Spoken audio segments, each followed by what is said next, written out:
नाज़रीन, बात करेंगे आज बुजुर्गों का आलमी दिन मनाया जा रहा है और इस सिलसिले में अगर हम बात करेंगे जम्मू कश्मीर के अंदर, तो जम्मू कश्मीर में पहली बार एक ऐसा सेंटर कायम किया गया, एक ऐसा घर बनाया गया है जहां पर अब बुजुर्ग रहा करते हैं। ये इस सिलसिले में आलमी सतह पर अगरचे इस दिन को आज मनाया जा रहा है, जहां पर हर एक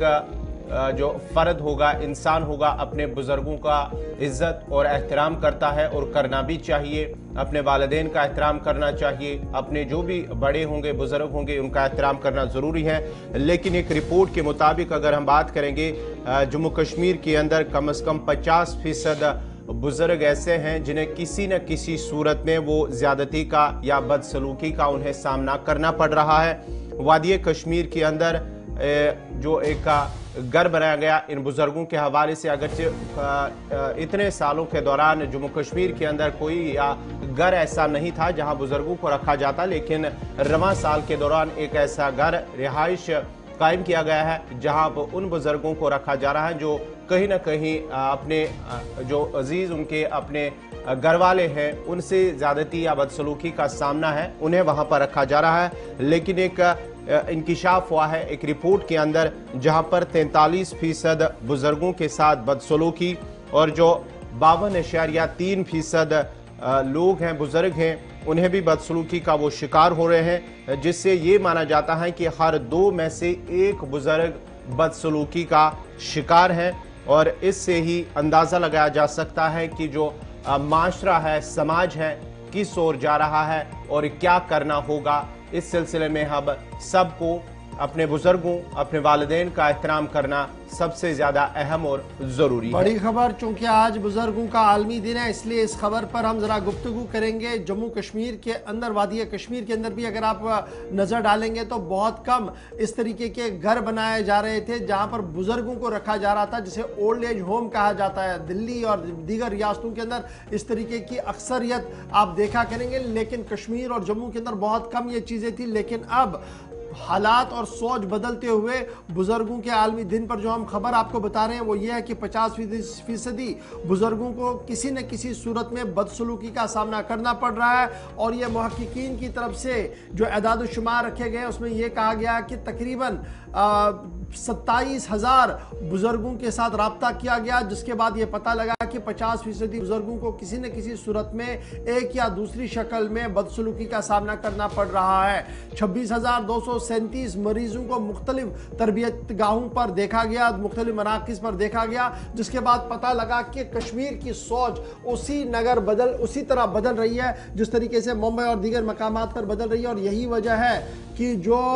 एक घर जनूबी कश्मीर के अंदर बनाया गया है, उस घर के अंदर जो इसी तरीके का बनाया गया है कि जिसे कहा गया कि इहाते वकार, जिस घर का नाम रखा गया है कि जहां पर वकार के साथ वो रह सके, लेकिन वो कितनी वकार के साथ वहां पर रह पाएंगे, एक बड़ा सवाल है। फिदा हुसैन ने गुज़श्ते दिनों इस पर एक तफसीली रिपोर्ट भी हमारे पास रखी थी कि किस तरीके का माहौल है और किस तरीके का निज़ाम वहाँ पर है। ताहम आज के दिन ये खबर करना बहुत ज़्यादा ज़रूरी है कि क्या हमारे मुआशरे के अंदर वो खूबी जो हुआ करती थी कि एक जॉइंट फैमिली, बुजुर्गों के साथ रहना, क्या वो आहिस्ता आहिस्ता करके ख़त्म हो रही है। क्योंकि अगर इस तरीके के घर बन रहे हैं तो वो इस बात का गम्माज है कि आने वाले दिनों में सूरत हाल किस तरीके की बनेगी और हमारे आसपास मुआशरे के अंदर क्या कुछ चल रहा है। हमारे साथ सनम एजाज हमारे सीनियर साथी ज्वाइन कर चुके हैं। सनम, बहुत शुक्रिया जी ज्वाइन करने के लिए। आज इंटरनेशनल डे अगर इसको कहा जाए तो गलत नहीं होगा, बुजुर्गों का आलमी दिन है। लेकिन जब हम बुजुर्गों की बात करते हैं तो सूबा कश्मीर और सूबा जम्मू के बुजुर्गों के हालात आप किस तरीके से देख पा रहे हैं? और जो ये तहकीक सामने आई है कि किसी न किसी तरीके से 50% के आसपास बुजुर्ग जो है वो बदसलूकी का शिकार हो रहे हैं, और ये बदसलूकी का शिकार वो बाहर किसी से नहीं हो रहे हैं, अपने खून के रिश्ते से हो रहे हैं। देखिए गौरव भाई, कश्मीर से बाहर इनको वृद्ध आश्रम कहा जाता है और कश्मीर में ये कभी था ही नहीं। लेकिन अब ये जो वकार हाउस हैं, जो वकार महल हैं, ये जो कश्मीर में बनाए गए हैं, इसमें जो बुजुर्ग आए हुए हैं या बुजुर्ग लाए गए हैं, ये किसी और के नहीं, अपने खुद लखते जिगर के, खून के नहीं, अपने लखते जिगर के, जिसके लिए बचपन में, जिसके बचपन को आगे बढ़ाने के लिए उसने अपनी कमर तोड़ी है, वो शिकार, उनका शिकार है। और ये सिर्फ एक ही जगह नहीं है, जिस तरह साउथ कश्मीर में है, नॉर्थ कश्मीर में भी है, बांदीपुरा में ये वृद्ध आश्रम बना हुआ है, इसको कश्मीर में वृद्ध आश्रम नहीं, हिंदी में वृद्ध आश्रम कहते हैं, कश्मीर में ये ओल्ड एज हाउस है। श्रीनगर में बहुत पुराना है और ये सारे जो है यहाँ पे जो भी बुजुर्ग हैं वो या तो उनको अपनी बहू के सताए हुए, उनका इल्जाम है बहू के सताए हुए, लेकिन यूजुअली है बेटा होता है तो बेटे की वजह से ही वो बहू का शिकार होते हैं, या खुद अपने बेटे अपने जो घर के हैं उनका शिकार हुए और फिर इन्हें उनमें रखा गया है। तो हमारे मुआशरे में अगर आपको याद होगा कल ही हमारे यहाँ खबर यही आई कश्मीर में कि जम्मू कश्मीर में कि भाई ने भाई को कत्ल किया। तो जिस रियासत में अब भाई भाई को कत्ल करेगा वहाँ बाप और बेटे के रिश्ते में ये चीजें होंगी। लेकिन फिर भी 50% के करीब जो डाटा आए हैं, जो अंदाजा ये तो डाटा आया है 50% के करीब जो बुजुर्ग हैं जो इन हाउसेज में पहुंचे हैं वो अपने का शिकार हैं, उनके साथ जुल्म ज्यादती हो रही है। और ये सिर्फ 50 नहीं, उससे भी ज्यादा हो सकती है, क्योंकि बहुत से लोग इज्जत की खातिर जो है वो सामने नहीं बताते, बड़ी तारीफी करते हैं। और बहुत से वालिदैन जो हैं वो अपने बच्चों का जितना भी बुरा सलूक हो वो बर्दाश्त करते हैं, लेकिन उनकी वो एक मोहब्बत उनके बच्चों के तय जो होती है उसको देखते हुए वो इस पे ज्यादा बात नहीं करते हैं, खुल के बात नहीं करते हैं। वो खुद भी बताते हैं कि हमारा बेटा बहुत लाडला है, बहुत अच्छा है, बहुत प्यारा है। तो ये ओवरऑल सिचुएशन हमारे मुआशरे की, और इस मुआशरे में सरकार ने अब पिछले 2-3 सालों से हर जगह पे लगभग हर जिले पे अब ये जो हाउसेज हैं, जो घर हैं अतफाल के परेशान घर जिन्हें हम कह सकते हैं, तो ये हर जगह पे, और इसमें अब बड़ी तादाद में ना सही लेकिन छोटी छोटी तादाद में अब लाया जा रहा है उन बच्चों को, उन वालिदैन को। अच्छा जी सनम, एक तरफ से तो ये खबर है, दूसरी तरफ से जब हम आपसे गुफ्तगू कर रहे हैं तो कुछ लोगों की तरफ से ये भी लिखा जा रहा है, बल्कि वो नाम लेकर लिख रहे हैं जी,